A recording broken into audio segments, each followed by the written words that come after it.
quero partilhar com vocês um assunto bem devocional nesta noite. E vou ler 3 textos. O primeiro deles está em Mateus 18. Abra sua Bíblia comigo, por favor. Mateus 18, versos 21 e 22. Então Pedro, aproximando-se, lhe perguntou: Senhor, até quantas vezes meu irmão pecará contra mim que eu lhe perdoe? Até 7 vezes? Respondeu-lhe Jesus: Não te digo que até 7 vezes, mas até 70 vezes 7. Segundo texto, Lucas 17, versos 3 a 5. Acautelai-vos, se teu irmão pecar contra ti, repreende-o. Se ele se arrepender, perdoa-lhe. Se por 7 vezes no dia pecar contra ti, 7 vezes vier ter contigo, dizendo: estou arrependido, perdoa-lhe. Então disseram os apóstolos ao Senhor: aumenta-nos a fé. Último texto, Colossenses 3,13. Suportai-vos uns aos outros, perdoai-vos mutuamente, caso alguém tenha motivo de queixa contra outrem. Assim como o Senhor vos perdoou, assim também perdoai vós. Eu estou convencido de que nenhuma pessoa neste seleto auditório pode dizer: eu não preciso desse assunto.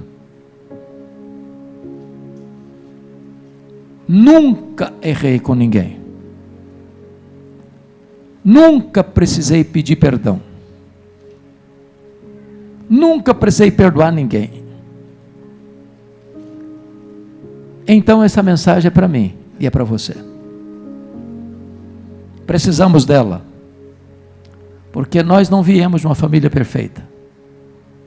Nós não somos uma pessoa perfeita. Nós não nos casamos com uma pessoa perfeita. Nós não temos filhos perfeitos. Nós não frequentamos uma igreja perfeita. Por isso, mais hoje ou mais amanhã, nós vamos ter motivos de queixas uns contra os outros. Hoje eu quero tratar de 3 assuntos. O primeiro deles é por que perdoar. O segundo deles é até quanto perdoar. E o terceiro é como perdoar. E a primeira coisa que esse texto nos sugere que nós devemos perdoar é porque o contexto retrata que nós temos uma nova natureza. Se você é um cristão, você nasceu de novo. Se você nasceu de novo, você tem um novo coração, uma nova mente, uma nova vida. Se você nasceu de novo, você já foi perdoado. E no céu só tem um tipo de gente que entra: os que foram perdoados. Ninguém entrará no céu se não foi perdoado. E ninguém entrará no céu se não perdoar. Quem não perdoa, não pode ser perdoado. E se alguém não é perdoado, não pode ser salvo. Então, essa é uma questão vital, absolutamente necessária, até porque não há saúde emocional sem perdão. Não há casamento saudável sem perdão. Não há família saudável sem perdão. Não há igreja saudável sem perdão. É vital. É absolutamente necessário. Mas, se eu já fui perdoado, eu preciso também perdoar. E por que eu preciso perdoar? O texto diz: porque há momentos em que nós temos queixas uns contra os outros. Honestamente, quem de nós aí nunca perdeu as estribeiras? Quem de nós já não passou do ponto em algum momento da vida? Quem de nós já não se irritou e acabou falando palavras que não devia falar, com tom de voz que não devia usar? E acabou machucando e ferindo a pessoa que a gente mais amava. Talvez você diga, mas será que crente comete erro um com o outro a ponto de decepcionar uns aos outros? A Bíblia fala de Paulo e Barnabé, dois grandes líderes da igreja. Num dado momento da vida, os dois tiveram tal desavença que não caminharam juntos. Então, me permita dizer isso, crente briga também, sabia? Crente às vezes bate cabeça. Paulo, escrevendo a sua carta aos Filipenses, diz que duas mulheres da igreja, duas líderes da igreja, Evódia e Síntique, não combinavam mais. Eu sei que na IPVO não tem essas coisas, mas às vezes as pessoas são crentes e batem cabeça, sabia? Às vezes entram em desacordo. Às vezes tem motivo de queixa. Porque erramos às vezes intencionalmente, às vezes erramos não intencionalmente, mas erramos. Tropeçamos em muitas coisas. Por outro lado, a Bíblia nos manda a perdoar assim como Deus em Cristo nos perdoou. E agora entra a pergunta, como é que Deus em Cristo me perdoou? Ele me perdoou completamente, cabalmente, eternamente. E a Bíblia usa figuras para retratar esse perdão divino. Por exemplo, a Bíblia diz que Deus desfaz os nossos pecados como a névoa. Quem já dirigiu um carro aqui numa estrada estreita, sem acostamento, numa madrugada com muito nevoeiro, você entrou em pânico, porque você não sabia se o seu carro estava na estrada, se estava na beira de um abismo, se vinha um caminhão e não estava vendo você e esmagaria você, é um desespero. Daqui a pouquinho, aquela névoa se desfaz. Fica tudo claro. É isso que Deus faz com os seus pecados. Deus desfaz os seus pecados como a névoa. A Bíblia diz que Deus apaga as nossas transgressões e delas não mais se lembra. Deus não faz registro mais dos seus pecados. E quando a Bíblia diz que Deus não se lembra mais dos seus pecados, a Bíblia não está dizendo que Deus tem amnésia. Deus não tem perda de memória. Deus é onisciente. Significa que Deus nunca mais cobra de você uma dívida que já perdoou você. Deus nunca mais joga no seu rosto um pecado que já perdoou você. Deus não se lembra mais. A Bíblia usa a expressão de Deus lançar os nossos pecados para trás das suas costas. Como dizendo, eu sigo para frente, seus pecados ficarão lá para trás. Não vão ser mais registrados, estão cancelados, eu não vou cobrar mais de você. A Bíblia usa a figura que Deus afasta de nós as nossas transgressões, como Ele afasta o Oriente do Ocidente. Quanto mais você ir para o Ocidente, mais você se afasta do Oriente. É assim que Deus trata os seus pecados. Mas a Bíblia usa outra figura, que Deus pega os nossos pecados e lança-os nas profundezas do mar, nas camadas abissais do mar. E você sabe que há abismos no mar mais profundos do que se nós colocássemos ao inverso, seria o Monte Everest, que tem 8.800 metros de altitude. Tem buracos no mar de mais de 10.000 metros. Deus, ao lançar os nossos pecados nas profundezas do mar, Ele está dizendo o seguinte: nunca mais eles serão achados. E Corrie ten Boom, vocês conhecem a história dela. Corrie ten Boom era uma judia holandesa, que a família dela na Segunda Guerra comete um crime contra o nazismo. Qual foi o crime que a família dela cometeu? A família dela, vendo que os judeus estavam sendo capturados e levados para os campos de concentração, queimados nos fornos, resolveu abrir um espaço na casa deles para esconder judeus. Refúgio secreto. Foi chamado esse quarto onde jogavam, onde se escondiam os judeus. Esse local foi descoberto.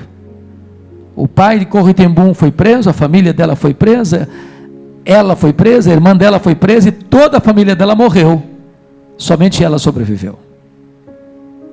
E é muito curiosa a história dela, porque quando ela estava sendo levada para o mais terrível campo de concentração nazista, na fila das mulheres, todas as mulheres tinham seu cabelo raspado, tinham que tirar toda a roupa, para ser totalmente examinada, e ela com a sua Bíblia.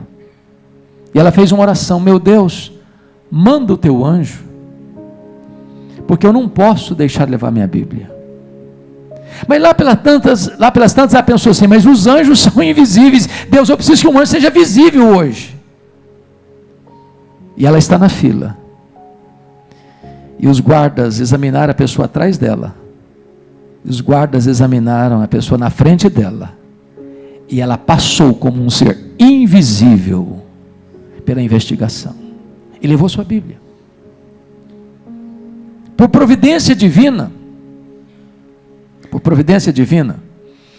ela sai do campo de concentração, ela escapa desse campo de concentração. A guerra terminou, e agora Corrie ten Boom se torna uma missionária, pregadora do Evangelho pela Alemanha, pela Europa. E um dia ela está pregando na Alemanha, e ela olha no auditório e vê um senhor de cabelos brancos, e ela o reconhece. Era o guarda da prisão, onde ela ficou, com maus tratos, com torturas, e o homem que afligiu a sua irmã Betsy até a morte.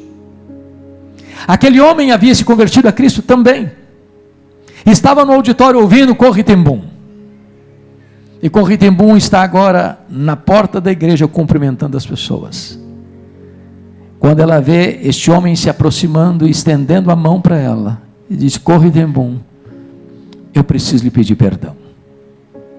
E ela encolheu a mão, gosto de sangue veio na boca, uma dor avassaladora em sua alma. Então o Espírito de Deus segredou o coração dela: estenda a mão, perdoe, fique livre, deixe esse homem livre. Ela estendeu a mão para ele e disse: eu sei quem é o Senhor, de fato eu sei o mal que o Senhor me fez, mas eu tomo a decisão de lhe perdoar, fique livre, porque eu estou livre. E quando Corrie ten Boom examina o livro de Miqueias, capítulo 7, que Deus pega os nossos pecados e lança-os nas profundezas do mar, ela disse: Deus faz mais uma coisa, bota uma placa nesse local: é proibido pescar aqui. Deus perdoa completamente, plenamente, eternamente. E a Bíblia diz que eu devo perdoar, assim como Deus em Cristo me perdoou. A Bíblia é tão categórica nesse assunto, meus irmãos, que ela diz o seguinte: se você não perdoar, você não pode orar, suas orações são interrompidas. Aliás, a Bíblia diz que se você tratar a sua mulher de maneira agressiva, não viver a vida comum no lar, suas orações são interrompidas. A Bíblia diz que se você não perdoar, você não pode trazer sua oferta ao altar, porque antes de Deus aceitar a oferta, Ele tem que aceitar o ofertante. A Bíblia diz que se você não perdoar, você não pode ser perdoado, porque Jesus nos ensinou: perdoa-nos as nossas dívidas, assim como nós perdoamos aos nossos devedores. Se você não perdoa, você está pedindo juízo para a sua cabeça. A Bíblia diz que se você não perdoar, você entrega aos verdugos da consciência, aos flageladores da alma, você não tem paz. Aliás, guardar mágoa é uma questão de falta de bom senso, porque guardar mágoa é a mesma coisa de você beber um copo de veneno pensando que o outro vai morrer. É autofagia. Quando você guarda mágoa de alguém, esse alguém bota um cabresto em você, controla a sua mente. Você vai chegar em casa cansado para tirar uma soneca, e se deita do seu lado e vira o seu pesadelo. Você vai chegar em casa para fazer um lanche, essa pessoa se assenta à mesa com você e tira o seu apetite. Você vai sair de férias com a sua família, ela pega carona com você e estraga as suas férias. A única maneira de você ter saúde espiritual, física e emocional é perdoando. Agora, o perdão, me permita dizer isso, não é fácil. Não é fácil. Ninguém perdoa, meus irmãos, porque foi bem criado, porque tem um temperamento ameno, ou porque é membro da IPVO. Perdão é uma obra da graça de Deus em nós. Eu já tive muitas dores na vida, muitas. Mas talvez até hoje a dor mais aguda que eu já senti aconteceu no primeiro ano do meu pastorado. Ano de 1982, eu estava começando o meu ministério em Bragança Paulista. Eu sou filho caçula, e meu irmão acima de mim, no dia 1º de agosto de 1982, completou 27 anos de idade, com 2 filhos pequenos. No dia seguinte, dia 2 de agosto, ele foi brutalmente assassinado, com 11 golpes de faca, todos mortais, pelo primo primeiro da sua mulher, gente criada conosco dentro da nossa casa. Quando eu recebi o telefonema, foi como um soco no meu estômago, eu perdi a voz. Quando Deus restaurou minhas forças, a primeira palavra que Deus botou na minha boca foi esta: eu perdoo o assassino. Eu não tinha outra opção. Ou perdoava, ou adoecia. Ou perdoava, ou minha vida transformar-se no inferno. Ou perdoava, ou teria que abandonar o ministério. Mas eu posso lhes garantir que o perdão é maior que o ódio. O perdão cura, o perdão liberta, o perdão restaura.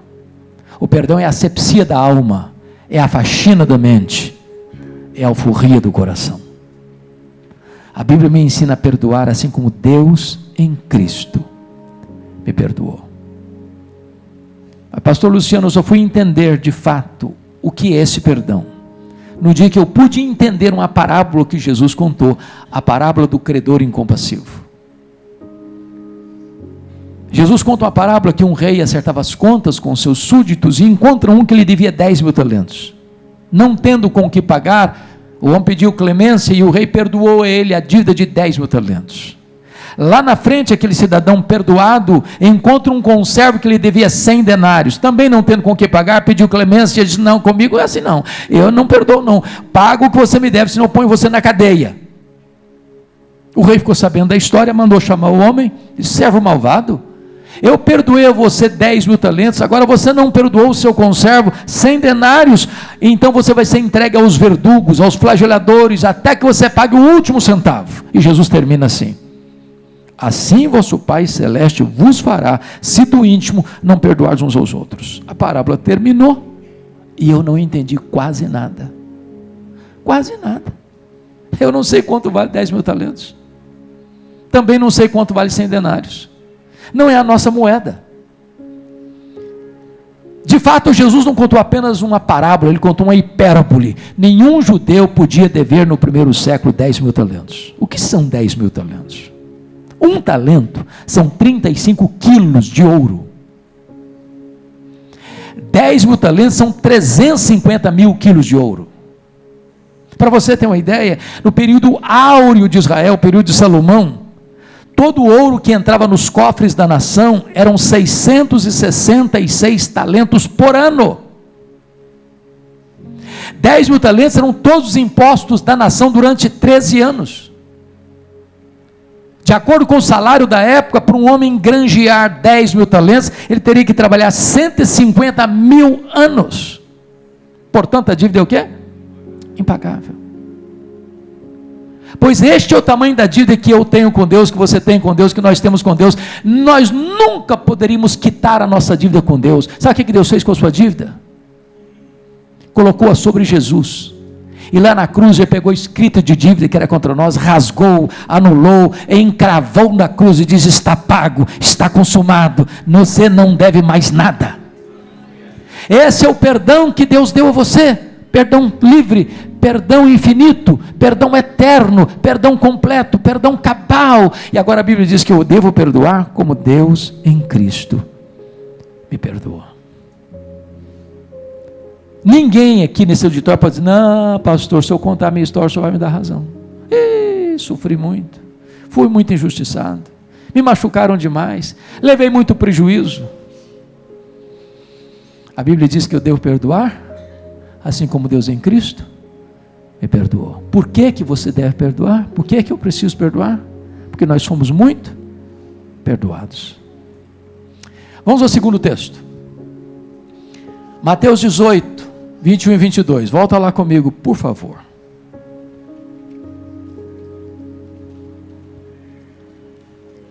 Agora a pergunta não é mais por que perdoar.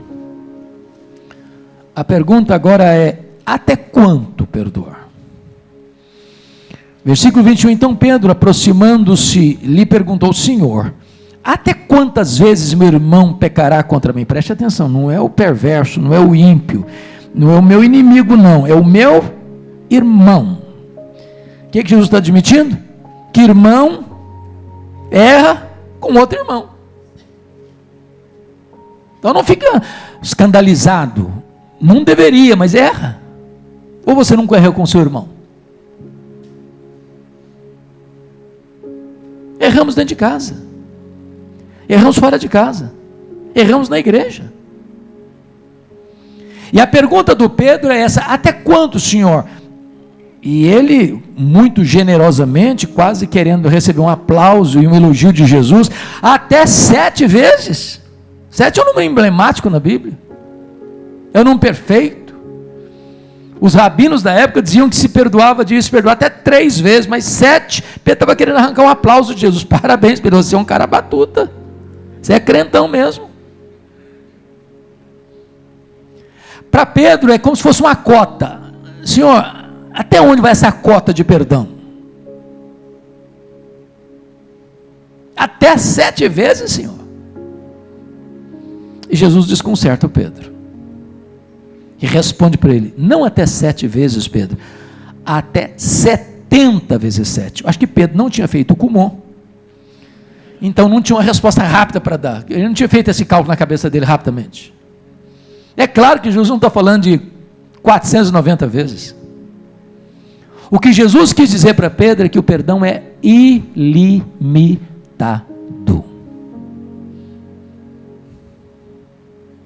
Se eu preciso perdoar como Deus em Cristo me perdoou, me permita fazer a perguntinha aqui para vocês: quantas vezes você já pecou contra Deus?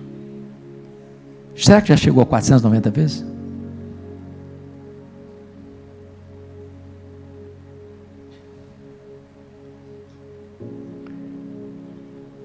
Quando você erra, quando você peca, se você é uma pessoa convertida, você chega para Deus: Senhor, eu errei, o Senhor me perdoe. Aí no outro dia você diz: Senhor, o Senhor me perdoe, eu errei, tá, Senhor? Aí no dia seguinte falou: Senhor, o Senhor tem misericórdia de mim, eu pequei. Aí no outro dia você: Senhor, ó, estou aqui de novo, tá? Batendo na porta da tua misericórdia, eu falhei outra vez. E o que você espera de Deus? Que Deus perdoe você. Que Deus perdoe você. Que Deus perdoe você. Que Deus perdoe você. Que Deus perdoe você. Até quantas vezes, Senhor? 70 vezes 7. Ilimitadamente. Não é cota. Não é cota. Se fosse cota, já tinha extrapolado essa cota há muito tempo. Só que a pergunta de Pedro não tem a ver com quanto Deus já perdoou você, porque isso é infinito. A questão é: e agora? Como é que eu vou aplicar isso na minha relação com o meu irmão? Não é com o inimigo não, é com o meu irmão. Com gente da mesma família.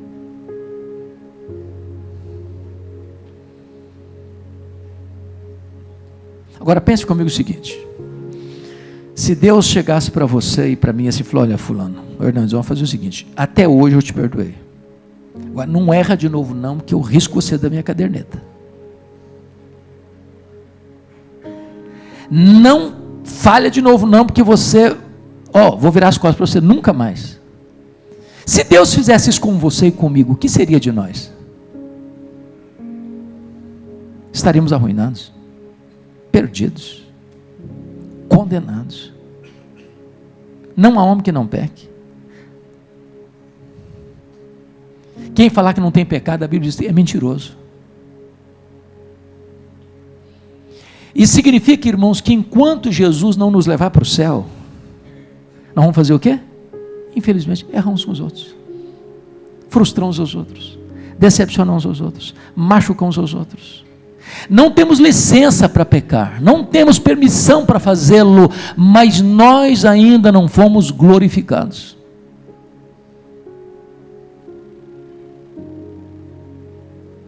Até quanto vão perdoar, Senhor? Até 70 vezes 7. Continua perdoando. Continua perdoando. Continua perdoando. Agora, me permita dizer isso, porque é um outro ponto muito importante. Há muitos crentes, meus irmãos, que enfrentam um outro problema nesta área, que é perdoar a si mesmo. Pastor Luciano, no gabinete pastoral, e eu, na minha caminhada também, já temos visto tanta gente assim. Gente que cometeu um erro lá atrás, que nunca conseguiu superar. Ou gente que sofreu um abuso na infância, nunca conseguiu se recuperar. Gente que foi machucado por palavras, por atitudes, às vezes de pai, de mãe, de parente, de marido, de mulher, de alguém próximo, e não consegue se perdoar. Ou gente que cometeu um deslize, um erro moral, e que não consegue mais se recuperar, sair dessas teias da culpa, do chicote da acusação. Gente que vive numa verdadeira masmorra espiritual, prisioneiro, com algemas invisíveis, num pelourinho, açoitado diuturnamente pelo chicote da culpa, atormentado de dia e de noite. Certa feita eu fui convidado para fazer uma visita a uma senhora. Essa senhora tinha 80 anos, e o filho mais velho disse para mim assim: pastora, minha mãe sempre foi uma mulher triste, sempre, cronicamente triste. Levamos para todo tipo de médico, psicólogo, psiquiatra, fez todo tipo de exame possível e inimaginável, nunca ninguém detectou a razão da tristeza dela. O senhor podia ir lá orar por ela? Eu falei, eu vou.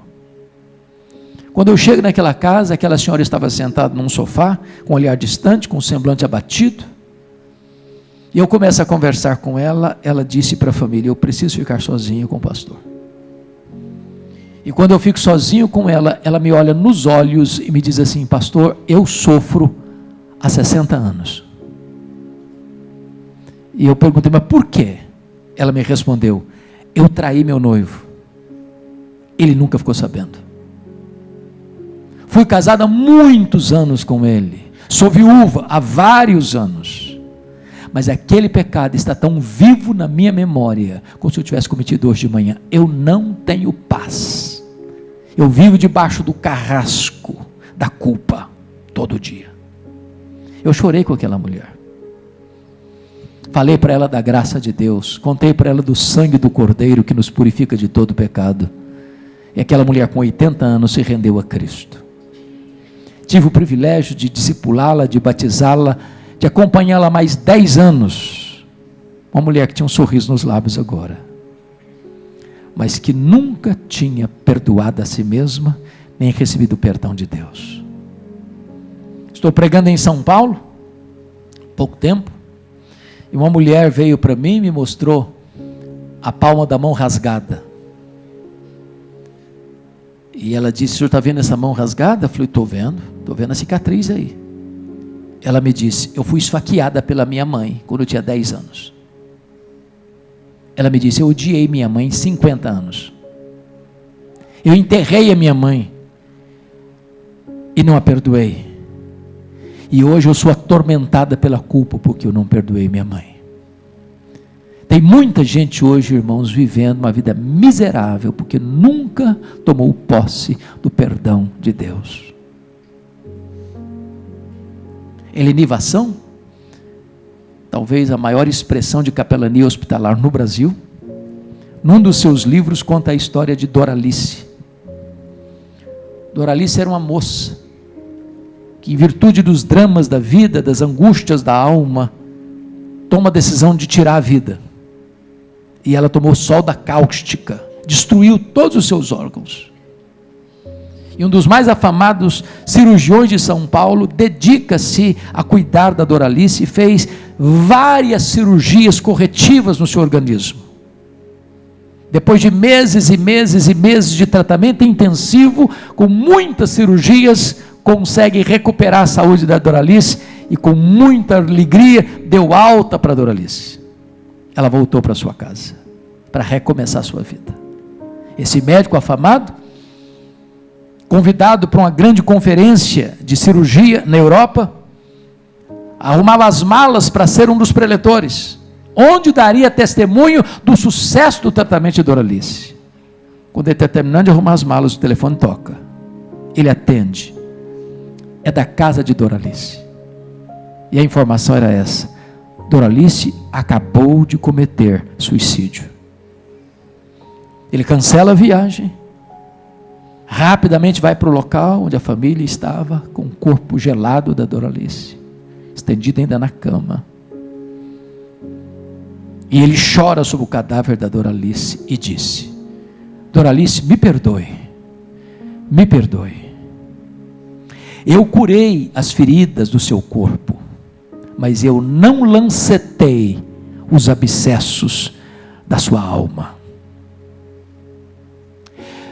Talvez hoje você vai precisar cuidar de você mesmo, perdoar a você mesmo, tomar posse do perdão de Deus. Tem muita gente hoje ceifando a própria vida, porque não consegue lidar com a dor da culpa, porque nunca entendeu o perdão de Deus, e nunca recebeu o perdão de Deus, e nunca perdoou a si mesmo. Até quantas vezes, Senhor? Até 70 vezes 7. É infinito. Não tem limite. Bom, vamos ao último texto. Lucas 17.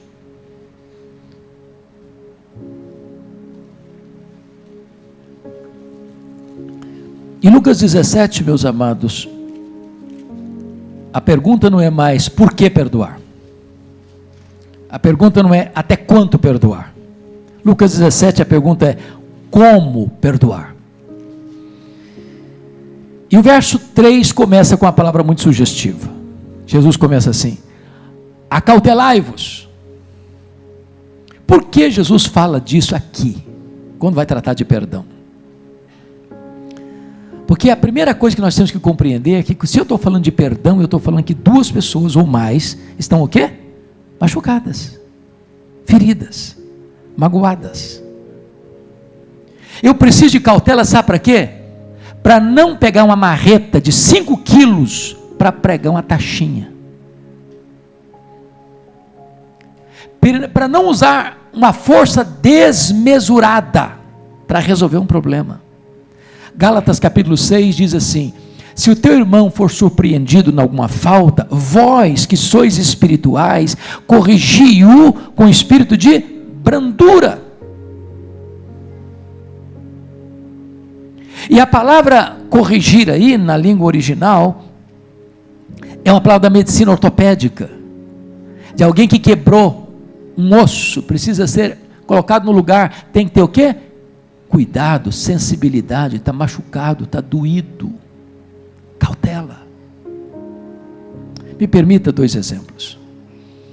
Vocês se lembram de João 8, quando aqueles escribas e fariseus pegaram aquela mulher apanhada em flagrante adultério e jogaram a mulher aos pés de Jesus com o dedo em riste, dizendo: a lei ordena que tais pessoas sejam apedrejadas, e tu o que dizes? Aquelas pessoas não estavam preocupadas com Jesus, elas não estavam preocupadas com a lei, Elas não estavam preocupadas com a mulher. Aquelas pessoas queriam usar aquela situação para acusar Jesus e levá-lo à morte. E a Bíblia diz que Jesus não respondeu nada para eles. Ao contrário, agachou-se e com o dedo começou a escrever no chão, com a poeira do deserto que caía. E eles insistiram com a pergunta: e aí, não vai responder? A lei manda apedrejar, tu o que dizes? E Jesus então diz assim: se alguém tiver sem pecado, atire a primeira pedra. E é curioso que a palavra escrever no chão não é grafê, é epigrafê no grego, trazendo a ideia de que Jesus estava não só escrevendo algo, mas talvez escrevendo em letras garrafais os pecados dos acusadores. E eles foram se retirando, um por um, a partir do mais velho. Então Jesus se volta para a mulher e pergunta assim: mulher, onde estão os teus acusadores? Eles não te condenaram? Eu também não te condeno. Vai, não peques mais. Jesus tratou do problema, mas Jesus tratou da pessoa que cometeu o problema. Jesus cuidou da pessoa machucada, pecadora, para restaurá-la. Cautela, tato, bondade, misericórdia. Vamos ao segundo exemplo. Pedro negou Jesus covardemente. Covardemente. Aí Jesus manda um recado através do anjo para as mulheres: olha, ide dizei aos seus discípulos e a Pedro. A menção de Pedro, só o fato de Jesus mencionar Pedro, já é uma tonelada de graça. É um cuidado especial. Alguém que se sentia desqualificado, alguém que dizia: não, para mim não tem mais chance, para mim não tem mais vez, eu estou perdido, agora eu não consigo mais retornar. E talvez Pedro esperasse de Jesus uma baita de uma reprimenda: você é um covarde, Pedro, você faz promessa e não cumpre, Pedro, você é um fracasso, Pedro. Não, Pedro, tu me amas, Pedro. Tato, jeito, graça, misericórdia no trato do perdão. Acautelai-vos.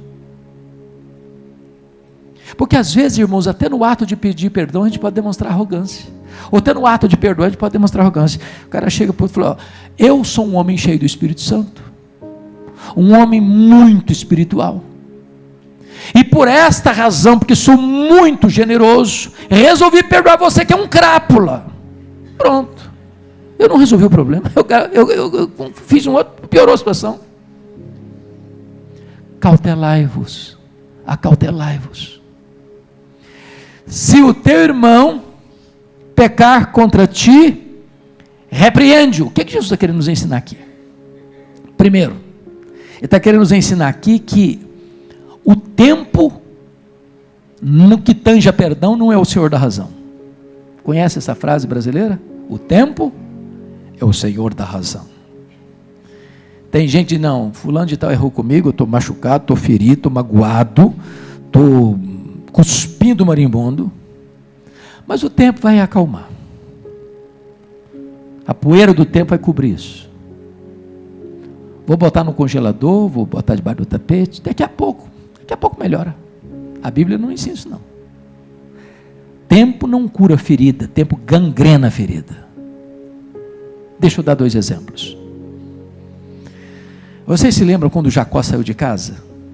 Depois de enganar o pai, traiu o irmão. Às vezes a gente pensa que o Pedrão lá, que Jacó, eu falei Pedro? Falei? Jacó. Que o Jacó era um adolescente. Sabe quantos anos tinha Jacó quando desceu de casa? Brigado com o pai? Ou melhor, brigado com o irmão depois de enganar o pai? Ele tinha 77 anos. Isso mesmo, 77 anos. Dá para saber isso? Sua idade. Ele tinha 77 anos. É fácil você fazer as contas para saber que ele tinha 77. Ele passou 14 anos trabalhando na casa de Labão para ter privilégio de casar com as duas meninas. Aliás, casar com a Raquel, porque a outra veio no pacote por engano. Depois de 14 anos, nasceu José. Então, ele tinha 91 anos. Ele ficou lá mais 6 anos, 20 anos. Então, José tinha 6 anos. Ele tinha 97. O José foi vendido para o Egito com 17 anos. Então, o Jacó tem 108 anos, quando o José foi vendido. O José ficou lá 22 anos, até levar a família dele para lá.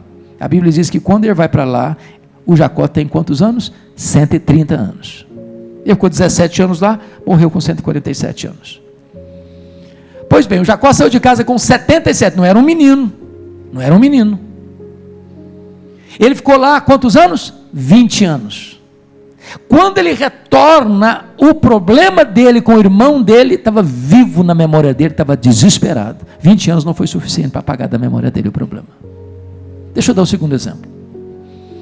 Os irmãos de José venderam José, mentiram para o pai, enganaram o pai Jacó, 22 anos. Aí eles vão para o Egito, e José testemunha a crise de consciência deles, 22 anos depois. A Bíblia está dizendo, se o teu irmão pecar contra ti, não bota debaixo do tapete não. Se o teu irmão pecar contra ti, não deixa o tempo rolar sobre isso não. Se o teu irmão pecar contra ti, repreende-o. Agora, preste atenção em outra coisa. Qual, às vezes, o que acontece? Meu irmão pecou contra mim, eu vou para o fulano, rapaz, você precisa saber o que o fulano fez comigo, ele me arrebentou. Aí eu espalho para todo mundo que o fulano pecou contra mim. Não, pior, hoje nós usamos as redes sociais. Irmãos, eu sou amante das redes sociais, eu uso as redes sociais, eu acho que é uma ferramenta maravilhosa para você levar a esperança do Evangelho, mas é uma abominação você ter um problema com uma pessoa e você espalhar para o mundo inteiro que você tem um problema com aquela pessoa, quando às vezes você nem foi com aquela pessoa para resolver o problema com ela. Se o teu irmão pecar contra ti, repreende, vai a ele, resolve o problema com ele, não espalha para todo mundo. Agora o que está escrito? Se ele se arrepender, perdoe. Então vamos prestar atenção em outra coisa importante. O amor de Deus é incondicional. O que significa isso? Significa que não há nada que você possa fazer para Deus amar você mais. Não há nada que você possa fazer para Deus amar você menos. Deus ama você com amor eterno. Agora, o perdão de Deus não é incondicional. Perdão não. A quem Deus perdoa? A quem? Se arrepende. Em não havendo arrependimento, não há o quê? Perdão. Deus não perdoa quem não se arrepende. O amor dele é incondicional, mas o perdão não. Perdão requer o quê? Arrependimento. Se ele se arrepender, perdoa-lhe. Agora, vamos ao verso 4, irmãos, que o verso 4 é uma situação que Jesus cria sem muita concretude na nossa realidade. Eu nunca vi nos meus 43 anos de pastorado, não sei se o pastor Luciano já viu algum caso parecido, eu nunca vi. O que está escrito no versículo 4? Se por 7 vezes no dia pecar contra ti, e 7 vezes vier ter contigo dizendo, estou arrependido, perdoa-lhe. Conhece algum caso assim? Num dia só, 6 da manhã o cara chuta a sua canela direita. Aí vem, desculpa, eu estava meio irritado, você me perdoe, tá? 9 horas da manhã e vem e chuta a canela direita, à esquerda. Aí chega logo depois, rapaz, eu estava nervoso, você me perdoe. Aí meio-dia volta outra vez e fala mal de você. Ah, cara, me desculpa, tá? 2 horas da tarde ele vem de novo e dá uma bofetada na sua cara. Ah, desculpa, tá, cara? 6 da tarde ele volta outra vez e abusa de você. Aí 7:30 da noite ele chega e abusa outra vez. Se fosse hoje, o que você diria para um cidadão desse? Ô cara, você está brincando com a minha cara, né? Você está pensando que eu sou o quê? Que sou um capacho, cara? Você não aguenta isso, aguenta? 7 vezes no mesmo dia. Por que Jesus usou essa possibilidade tão exagerada? Para dizer o seguinte, você e eu nunca podemos podemos negar, reter perdão para alguém que chega a você e diz: eu estou arrependido, me perdoe.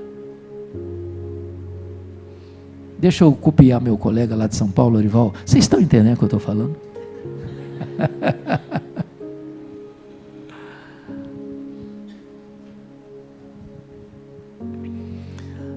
Terminando.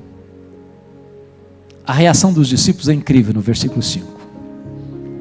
Quando Jesus botou a régua lá em cima, os apóstolos responderam assim: senhor, ó, o negócio é o seguinte, ó, o senhor botou a régua muito em cima. Isso não dá para nós não. O senhor está fazendo algumas exigências aí que não dá para nós não. Então faz o seguinte: o senhor aumenta a nossa fé. Porque com a nossa capacidade, do jeito que nós somos, nós não vamos conseguir fazer isso não. Irmãos, perdão é uma obra da graça de Deus em nós. Não é um sentimento, não é uma emoção, é uma decisão. Você resolve perdoar. Você faz isso pela fé.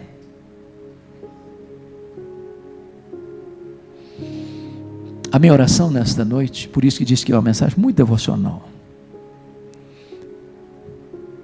é que você faça uma análise no seu coração. E se você lembrar que alguém tem alguma coisa contra você, não é que você tem contra ela, não, se você lembrar que alguém tem alguma coisa contra você, você pode ser o inocente na história. Toma iniciativa, vá lá, marca um café. Se não quiser ir na sua casa, marca na padaria, vai lá, conversa, acerta os ponteiros. Arranque essa raiz de amargura do seu coração. Fique livre. Deixa outra pessoa livre. Não use subterfúgios. Porque às vezes no ato de pedir perdão a gente usa subterfúgios. Eu errei, mas você errou mais do que eu. Isso não é pedir perdão. Eu posso ter feito isso e isso, mas pelo menos não sou igual a você que fez aquilo e aquilo outro. Também não resolve assim. Não é assim que a gente faz. Tome a decisão de perdoar completamente, como Deus em Cristo perdoou você.